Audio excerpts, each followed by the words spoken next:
Todos os irmãos são paz do Senhor Jesus, amém? Amém. Vamos abrir nossas Bíblias. Amém. Capítulo 8. Eu vou ler o verso 3, o 8 e o 9.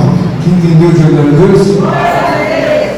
Então o verso 3 diz assim: E eu no livro, diante da praça que está à fronteira da porta das águas, desde a alva até ao meio-dia, perante homens e mulheres, e os que podiam entender, e todo o povo tinha os ouvidos atentos ao livro da lei. 8. Leram no livro a lei de Deus, claramente dando explicações, de maneira que entendessem o que se lia. 9. Neemias, que era governador, e Esdras, sacerdote e escriba, e os levitas que ensinavam todo o povo, me disseram: Este dia é consagrado ao Senhor vosso Deus, pelo que não pranteeis, nem choreis, porque todo o povo chorava, ouvindo a palavra da lei. Disse-lhe mais: Ide, comei carnes gordas, tomai bebidas doces, e enviai porções aos que não têm nada preparado para si, porque este dia é consagrado ao nosso Senhor. Portanto, não vos entristeçais, porque a alegria do Senhor é a vossa força. Repete comigo, por favor, repitam. Porque a alegria do Senhor é a vossa força. É a vossa força. Amém. Por isso, nós sabemos, irmãos, que a obra de Deus ela é espiritual. E se a obra é espiritual, é preciso que homens e mulheres sejam espirituais. Nós sabemos que Deus, desde o início do mundo, Ele sempre deteve em demonstrar aos homens a personalidade da sua força, do seu poder, mas exteriorizou muito mais o amor do que tudo aquilo que nós imaginamos que venha a ser a poderosa potência de Deus. Então existe uma coisa que nos ensina muito claramente na palavra, é que esse livro de Neemias é um livro da reconstrução. O povo de Israel estava cativo, preso em cativeiro há muitos anos, e muitos anos. E nós sabemos que de repente surge um homem dirigido por Deus chamado Neemias. E esse homem era um homem muito simples, mas que as suas ideias e a sua pujança espiritual, ela não era uma pujança simples, ela não era uma pegada de um homem que iria pegar a obra de Deus e largar pelo meio. Muito pelo contrário, esse homem se constituiu até mesmo, na verdade, como governador de Israel naqueles dias. A palavra que Deus colocou no meu coração é que existem algumas coisas que são abstratas e elas precisam ser, na verdade, trabalhadas para que nós possamos entender. Esse momento aqui é um momento em que eles haviam muitos anos de terem abandonado a lei de Deus, de terem abandonado todas as festas, todas as obras. E é claro que nós lemos e vemos que muitos se comportaram de uma maneira em que o choro, as emoções e todas aquelas manifestações humanas começaram a trazer uma compulsão em todos aqueles milhares de homens que ali estão. A palavra do Senhor nos mostra que no capítulo 7, centenas de milhares de pessoas estão voltando do cativeiro para Israel. Essa palavra ela demonstra que durante muito tempo nós sabemos que as nossas almas elas ficam em silêncio para nós, mas ela sempre vai ter uma voz. A nossa alma ela fica em silêncio, mas ela vai ter sempre uma voz. Isso é importante por quê? Porque Deus interpreta silenciosamente a voz da nossa alma. Quando nós olhamos para Deus, nós devemos entender, bom, nossa amada querida irmã, companheira em Cristo, irmã Laure, está silenciosa. Os seus lábios estão fechados, mas ela está em vida. A sua alma fala naturalmente para Deus. Mas isso é uma coisa que normalmente nós não pensamos. E a alma, ela demonstrou, aqui no caso dessa passagem, que eles tinham uma sede, uma fome para reencontrar a alegria e a felicidade que até então um dia tiveram, mas foram levados ao cativeiro.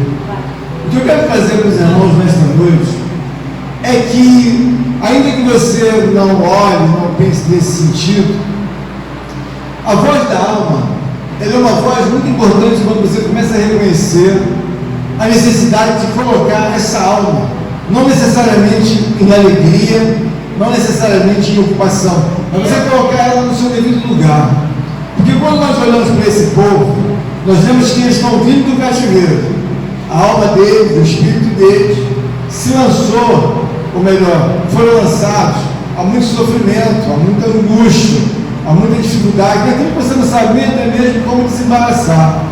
Então, esse texto aqui, ele nos mostra claramente no capítulo 3, no capítulo 8, verso 3, dizendo que ele leu um livro diante da praça que está à fronteira da porta das águas, desde a manhã até o meio-dia, perante homens e mulheres, os que podiam entender, e todo o povo tinha os ouvidos atentos ao livro da lei. Irmãos, eu entendo que Deus seja uma pessoa muito perfeita.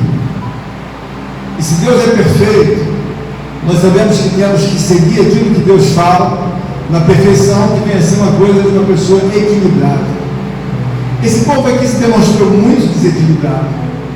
E nós temos que entender que, diante das nossas necessidades, o equilíbrio da nossa vida, diante da palavra de Deus, diante da lei de Deus, diante da Escritura Sagrada, ela tem que ser algo para que você entenda que hoje, o que você fizer, ou eu fizer, ou nós todos fizermos, lá na frente vai aparecer naturalmente a razão, sabe, daquilo que Deus chama de justiça. Então eu fico muito preocupado, porque quando esses homens começaram a ler o livro da lei, eles começaram a entender que eles foram penalizados, que eles foram castigados, que eles foram levados para outra nação como nada, porque não deram atenção ao livro da lei. Nossa vida em Deus, ela é uma vida que temos que entender que a nossa alma e o nosso espírito, ele sempre retrata para Deus uma voz. Então, por exemplo, o Jonatas pode estar silencioso diante de mim. Eu não tenho onipotência, e muito menos onisciência, nem em parte, nem no todo. Mas o Jonatas nunca ficará silencioso diante de Deus. Deus sabe o que está se passando na vida dele. Deus sabe se ele está alegre, se está triste, se está insatisfeito, se ele está, na verdade, indignado. Então, o que isso retrata? Quando nós caminhamos na presença de Deus, nós devemos entender que nós somos feitos para glorificar, engrandecer e bendizer a Deus. Mas o que é central dessa pregação é a alegria do Senhor é a nossa força. Quando nós olhamos, irmãos, e vemos que há um pedido de Deus nessa mensagem, nós olhamos e vemos o quê? Que o texto diz: portanto, não vos entristeçais, a alegria do Senhor é a nossa força. Mas em muitos momentos nós não temos alegria. Em muitos momentos nós não temos, sabe, nenhuma aptidão que nos traga felicidade. Nós temos outras coisas oriundas que navegam na nossa vida e que é muito pelo contrário, muito distante daquilo que vem a ser a alegria de Deus. E esse povo aqui, eles estão fartos de uma distância que os levou para o cativeiro. Nós, quando estamos na casa de Deus, nós devemos entender que esse povo, eles foram levados, penalizados, porque um dia lhes faltou fome e sede pela própria palavra de Deus. Então, quando nós estamos na casa de Deus, nós temos que entender o seguinte, que a nossa alma está falando. O que ela está falando, eu não sei, mas Deus tem da sua onisciência e onipotência o poder de olhar para dentro de você e ver o que a tua alma está passando nesse momento. Será que ela está alegre? Será que na verdade ela manifesta alguma coisa aproveitável a Deus? Porque muitas das vezes, irmãos, muito pelo contrário, o nosso temor e o nosso amor alcança uma série de outras miscelâneas do mundo, mas não alcança a alegria para dar satisfação a Deus. Então esse povo aqui, eles permaneceram das primeiras horas da manhã, irmã Flávia, até o meio-dia, ouvindo a leitura da palavra, porque havia muito tempo, irmã Eliette, que eles não tinham aos ouvidos e ao coração a lei de Deus. Então a lei de Deus, irmãos, é algo que nós temos que trazer para a nossa vida nos dias de hoje, que é o que nos dá muita alegria, porque em determinados momentos o homem ou a mulher está insatisfeito. Mas por que você está insatisfeito? Porque eu não alcancei meus propósitos. Por que você está insatisfeito? Porque eu não alcancei aquilo que eu esperava e aquilo não veio. Então a alma está falando para Deus: olha, Senhor, eu não tenho satisfação como deveria ter. Olha, Senhor, eu não tenho gratidão como eu deveria ter. E não consigo ter alegria no caminho de Deus. Não consigo ter alegria em absolutamente nada. Mas a Bíblia diz: não vos entristeçais, porque a alegria do Senhor é a nossa força. Então você veja bem, quando você não tem um pensamento de suportar as coisas que Deus lhe impõe, por uma questão de propriamente fazer justiça. Existem coisas que nós trabalhamos hoje, nós trabalhamos com um certo desdém, trabalhamos com uma certa, um certo desprezo. Aí Deus olha e deixa passar. Mas lá na frente, seja eu, seja você, seja todos nós, aquele desprezo, aquela soberba, aquele assunto que você movimentou sem ter a devida habilidade de ter por Deus, vai custar caro. Vai custar caro, por quê? Porque você, quando está olhando para a palavra de Deus, você observa que esses homens começaram a chorar, eles começaram a se entristecer, eles começaram a ficar abatidos, porque naturalmente alguém lembrou: eu pequei muito contra Deus. E quando eu vejo o sacerdote ler a palavra, eu vejo quantos males eu fiz a Deus, eu fico tão, inescrupuloso ou inescrupulosa, que nós somos levados para o cativeiro. E passados muitos anos lá, a misericórdia de Deus ainda nos trouxe de volta para Israel. A nossa vida espiritual dentro da igreja, nós devemos entender que esse povo aqui, ele retrata uma paciência ao qual muitas vezes nós não temos, porque eles começaram a ouvir a palavra de Deus, lendo a Escritura, sendo ensinados das 8 da manhã até o meio-dia. Em muitas ocasiões nós não temos paciência de suportar nem 20 minutos a palavra de Deus. Mal o pregador começou a falar, alguém tosse no coração: estou querendo ir embora, estou querendo deitar, ficar na minha casa, no meu conforto. E nós olhamos aqui para a palavra, nós começamos a ver que o próprio Deus está falando para eles, para que eles não se entristeçam. Por quê? Porque os atos que eles cometeram, aquilo tudo que eles fizeram, e não houve nenhuma observação do que eu estou fazendo, eu vou pagar caro por isso. O que eu estou fazendo, Deus pode me requerer da minha vida uma justiça. Então hoje o que você está fazendo pode no primeiro momento não ser imediatamente levado ao tribunal de Deus, mas lá na frente, daqui a 1 mês, 2 meses, 3 meses, Deus é que sabe, aquilo tudo que você faz hoje, sem nenhum sentimento, sem nenhum respeito, sem nenhum amor, você pode pagar de uma forma caríssima. Mas alguém vai dizer: por que me sobreveio isso? Aqui é um caso que nós vemos aqui no capítulo 8, no verso 8, olha o que diz a Escritura, que eu acabei de ler para os irmãos. Leram no livro da lei de Deus, claramente dando explicações de maneira que entendessem o que se lia. O que eu quero chegar, irmãos, a falar para os irmãos, é que a nossa falta de habilidade espiritual nos leva às vezes a entender que não há ninguém tomando conta desse mundo, que não há ninguém que anote de forma perfeita o que ocorre na nossa vida.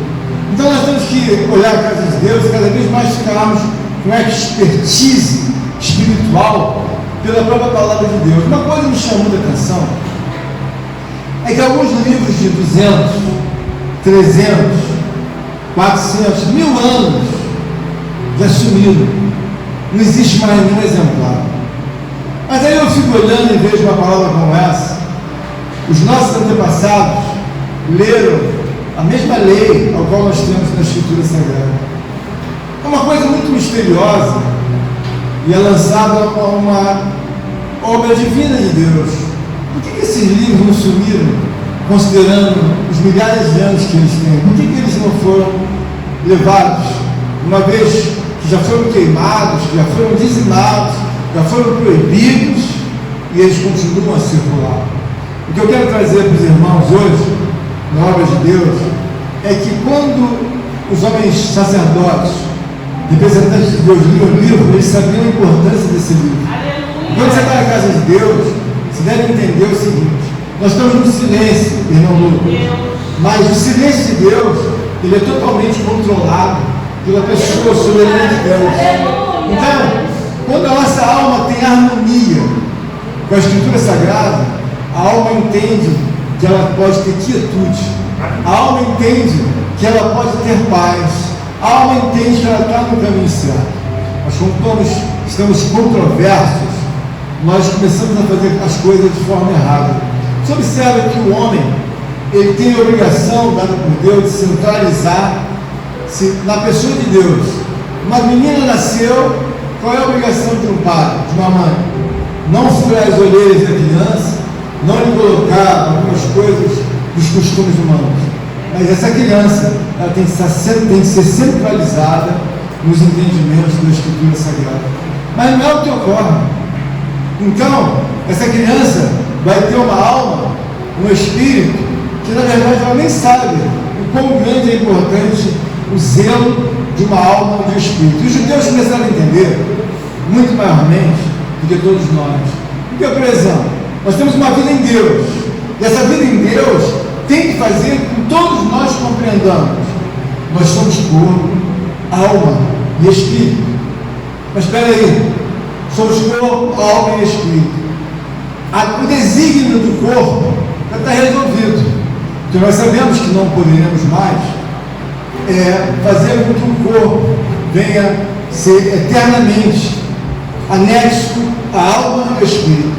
O judeu entende que uma hora haverá o desconectar, e ele está ouvindo a palavra de Deus, ele está ouvindo a lei de Deus, ele está se preparando com Deus. Então, quando nós vamos para a casa de Deus, nós temos que ter um entendimento de que está tudo resolvido, no sentido de que Deus deixou muitas coisas claras.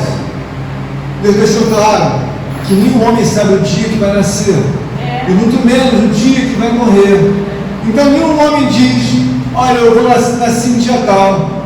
Sabe porque alguém falou e registrou-se, mas quando o homem desembarca, ele não sabe o dia, ele não sabe a hora, não sabe se a casa é de rico, de pobre, ele não sabe se vai morar na montanha, ou se vai morar no caseiro, ele não sabe nada. E quando ele vai morrer, ou ele morre, de igual modo ele não sabe. Isso é um mistério, é? E por que eu acho isso uma coisa muito plausível? Que nós tenhamos o entendimento do porquê eu tenho que centralizar a minha vida em Deus. Porque as decisões de Deus, como foi aqui na vida dos judeus, eles estavam diante do livro da lei, e ali o sacerdote estava lendo, mas não houve ninguém que dissesse: são 8 horas da manhã, ele vai ler esse livro até meio-dia. Então a Bíblia diz que quando acabaram de ler os livros, eles começaram a chorar, eles começaram a se emocionar, eles começaram a ver quão grande, malefícios fizeram a Deus, e eles foram punidos, penalizados com castigo e cativeiro. Essa obra, ela visa nos trazer o entendimento que Deus tem os mistérios grandiosos. No livro de Malaquias 3, 6, ele diz: eu, Senhor, não mudo. Deus é uma pessoa, irmãos, que você deve entender que ele é imutável. Nesse caso aqui da lei, ao qual nós lemos a palavra, nós começamos a ver que há um interesse de Deus tão bendito, tão glorioso, de fazer com que você tenha força. Porque a força espiritual, irmãos, muitas das vezes você pensa que está com ela, mas você não está. Por quê? Porque você está em desconformidade, você está em desacordo com aquilo que está na palavra de Deus. Por que esse povo foi, na verdade, levado ao cativeiro? Eles eram reversos, eles estavam acima da palavra, eles estavam em desobediência a Deus. Então eles lembraram, passamos anos no cativeiro, passamos anos chorando, sem ouvir um louvor, sem ouvir um hino, sem poder ler um trecho da Escritura. E naquele dia, ao qual foi levado ali por Neemias, que era o governador, e era até mesmo pelo sacerdote, eles ficaram assim lembrando quantos anos nós não ouvimos essa palavra, quantos anos nós não ouvimos a direção de Deus. Por que isso é importante, irmão? Eu estou na casa de Deus. Se eu olho para a palavra de Deus e minha alma e o meu espírito estão em consonância, estão em harmonia com a palavra de Deus, eu sei que eu estou conduzindo bem a minha alma e o meu espírito. Mas quando a nossa vida não está em consonância com a palavra de Deus, é como se você estivesse num caminho em que dissesse o Espírito Santo: amigo, amiga, você está no caminho errado. Mas eu estou na igreja. Não, você tem que pensar em consonância com o poder do Espírito de Deus.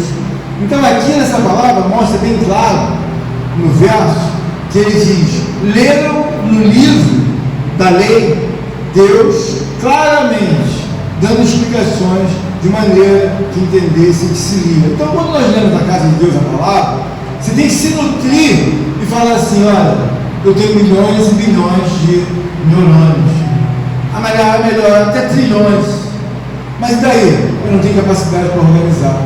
Hoje é o aniversário da irmã Kelly. Nós estamos celebrando aqui um culto de ação de graças pela nossa querida irmã. Haja visto que temos não 2 ou 3 anos ou 5 anos em convívio com ela, mas são muitos anos que a irmã Kelly está entre nós. Então nós formalizamos para dentro da nossa alma e para dentro do nosso espírito o desejo de compreender o culto de hoje de uma forma alegre. Mas ao mesmo tempo, existe uma razão maior de nós entendermos a Deus. Qual é a razão maior? A razão maior é que muitas coisas Deus já decidiu e algumas foram reveladas e outras não foram reveladas. Uma coisa que já foi revelada é que a alma e o espírito, ela está na mão de Deus 24 horas. Mas o que eu vejo é que Deus não tem interesse no corpo, no sentido de quando há a morte. Ele diz: bom, o corpo pode enterrar e sepultar, mas a alma e o espírito são minhas. O que você aprende com isso? Você começa a aprender que na casa de Deus, todas as coisas que você faz, elas são, contabilizadas no seu mindset espiritual. Estou conversando com a nossa amada irmã Kelly.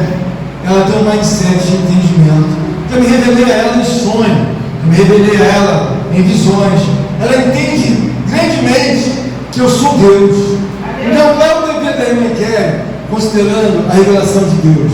Entender que a alma e o espírito, eles vão diretamente para a mão de Deus. Agora, qual é a razão pior disso tudo, presbítero Douglas? A razão pior é que você precisa anexar a um corpo.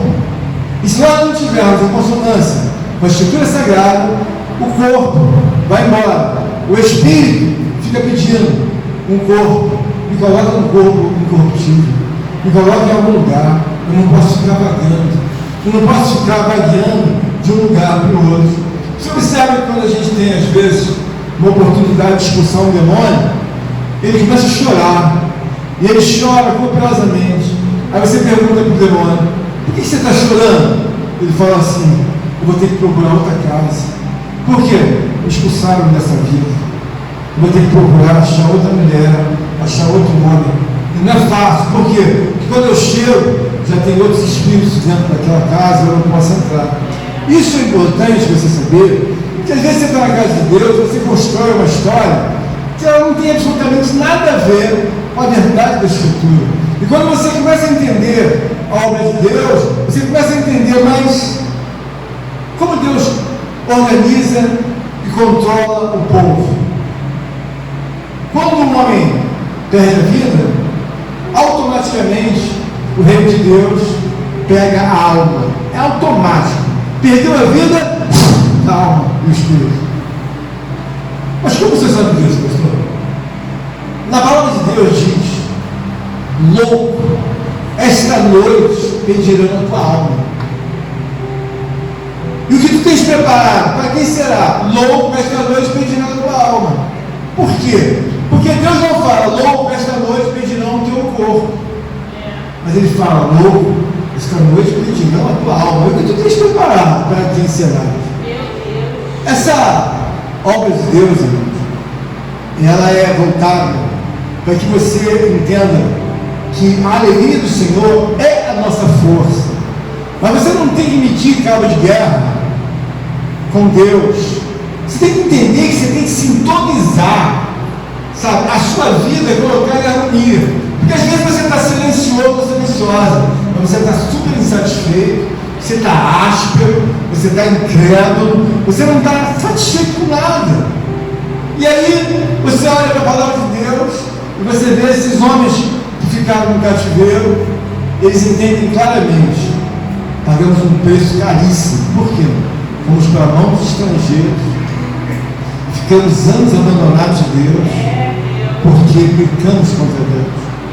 O mesmo Deus que no passado teve desejo de organizar, é o mesmo Deus, irmãos, que tem desejo, por natureza, de nos trazer uma força, e você entender que ninguém está aqui obrigado porque tem medo de Deus. Eu não tenho medo de Deus, eu tenho temor e respeito a Deus. Eu entendo que Deus colocou uma lei e a lei deve ser obedecida. Bom, pastor, onde começa essa lei? Irmãos, a santidade, ela é a natureza de Deus. Então, quando eu vejo alguém querer fugir da santidade, eu olho e falo: está querendo fugir da natureza de Deus. Só que tem que Deus, Ele é dominador. Ele não é só governador. Ele domina a sua vida, domina a minha. Bom, se você não quer ficar dentro do meu governo, dentro da minha dominância, eu não vou, na verdade, medir força de você. Eu vou apenas tirar os privilégios daqueles que sofrem, que medem no entendimento e seguem a Deus mesmo com pouca força. Aqui a pregação até voltada para você entender que você tem que ter força. Mas pastor, como força? Irmãos, o cumprimento de toda a lei de Deus, ela não se dá pela aptidão, ela não se dá pela tua habilidade humana 100%. Bom, o irmão Eduardo, o doutor Eduardo, cumpre a lei de Deus pela sua capacidade humana. Não é. Ele cumpre, como todos nós temos que cumprir, pela uma capacidade dada por Deus. Mas eu e você somos levados ao endereço de que você tem que ter força. Porque às vezes você olha para o irmão e fala: caramba, meu Deus, esse irmão é maravilhoso. Por quê? Ele consegue fazer as coisas que ninguém faz. Mas a Bíblia diz que a alegria do Senhor é a nossa força. Nós temos um exemplo bem claro disso. A irmã Flávia passou nos últimos dias diferentes de tudo quanto pode ser no momento que ela nasceu e que ela provou. Mas ela passou de uma forma, não com a cara fechada, não com a insatisfação de dizer: olha, ela passou com a força de Deus. O que Deus quer mostrar para todos nós, que não é o teu silêncio e a sua insatisfação que vai fazer você andar. Porque quando você está em silêncio, insatisfação, ou crendo em coisas contrárias a Deus, você está sendo penalizado. O que, pastor? Claro que você está sendo penalizado. Por quê? Porque a Bíblia diz que um certo homem, ele tinha que glorificar a Deus. E esse homem, chamado Herodes, o tetrarca velho, alguém sugeriu: glorifica a Deus, Herodes. E a Bíblia diz que ele não glorificou a Deus. E ele morreu comido de bichos. A palavra do Senhor está dizendo para você: não vos entristeçais, a alegria do Senhor é a vossa força. Então, nesse momento, eu nem sei se você está por baixo, se você está por cima, se você está por meio, eu não sei o que você está pensando, nem sei o que você está passando.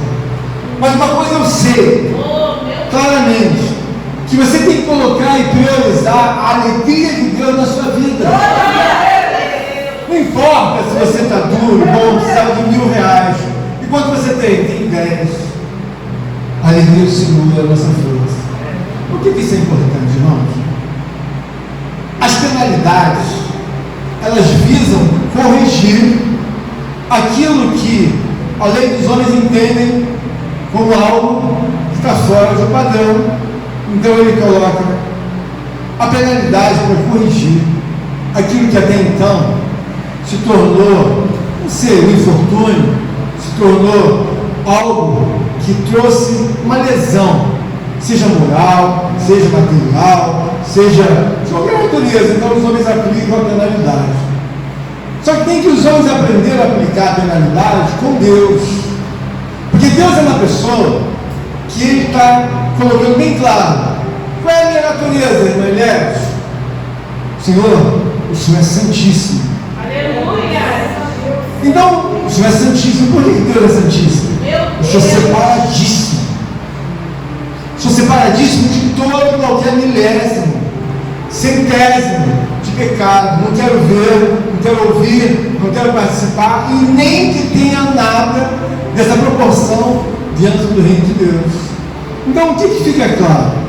Que Deus está nos dando uma direção, que a alegria do homem que entende, que precisa dar, sabe, a alegria a Deus é a minha força. O que se passa com você? É bem verdade que estou cheio de alguns problemas para resolver. Estou cheio de portas que deveriam abrir, não abriram. Tinha uma porta que era certa abrir e ela não abriu. E aí o que a alma? Ela começa a ficar meio angustiada. Mas quando ela lembra dessa passagem, a Bíblia está dizendo: a alegria do Senhor é a vossa força. Então, veja bem, eu preciso ter força para que Deus seja alegrado, para que Deus seja enriquecido. Porque se eu sou um soldado insatisfeito, que resmungo, que murmuro silenciosamente, e alguém diz: ninguém está vendo, eu estou murmurando, ninguém está vendo, eu estou resmungando. Aí eu falo assim: bobagem sua, amigo, amiga, porque eles já registraram no livro da vida que você é murmurador, que você é resmungador, que você não está satisfeito. A alegria do Senhor é a nossa força. Então, se eu tenho força, eu ainda que sofra qualquer que seja os ataques, eu tenho que entender que Deus está ao meu lado. E porque muitas das vezes os homens sofreram as coisas muito piores, como o próprio Jó. A Bíblia diz que ele teve tanto problema que ele, além da enfermidade, ele tinha que controlar o mindset daquilo que seria a companheira dele e que era a pior pessoa que estava ao lado dele, a mulher dele. Então veja bem, irmãos, quando você tem o entendimento de que você não pode ter pensamentos que sejam pensamentos contrários a Deus. Por quê? Porque eu tenho uma orientação de Deus, que a alegria de Deus é a minha força. Mas se você está fraco, Deus não tem alegria pela sua vida, porque Ele vê que você está fora daquilo que é alimentado por Deus. Observa bem claro o que eu vou dizer para você, e tenho certeza que Deus ama a pessoa, que ela tem uma força e um entendimento de Deus. Abramos em livro do Apocalipse.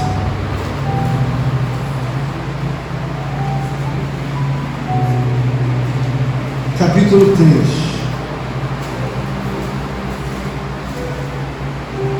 Amém? Amém? Capítulo 3, vamos ler aqui.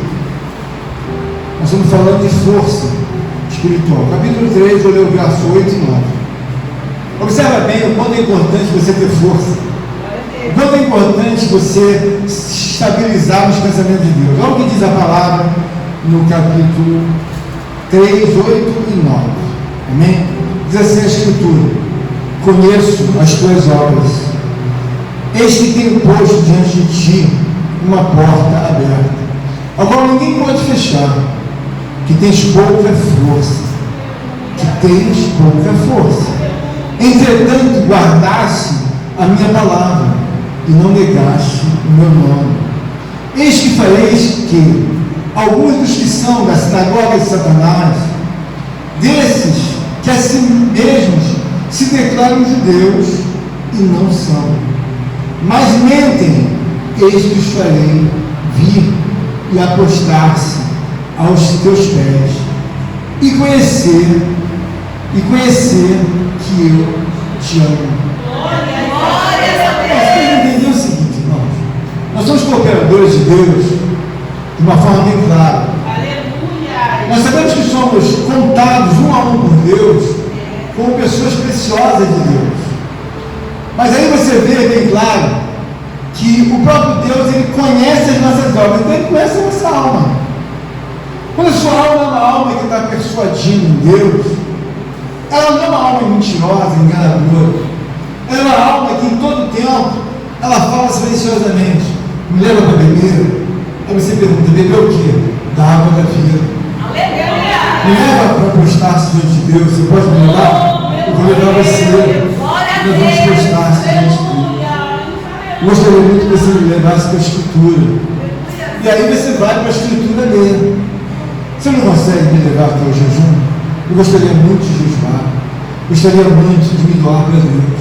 Me leva até Deus. E alguém vai dizer assim: mas por que ela pede? Porque o lugar da alma em que Deus criou sempre foi ao lado de Deus.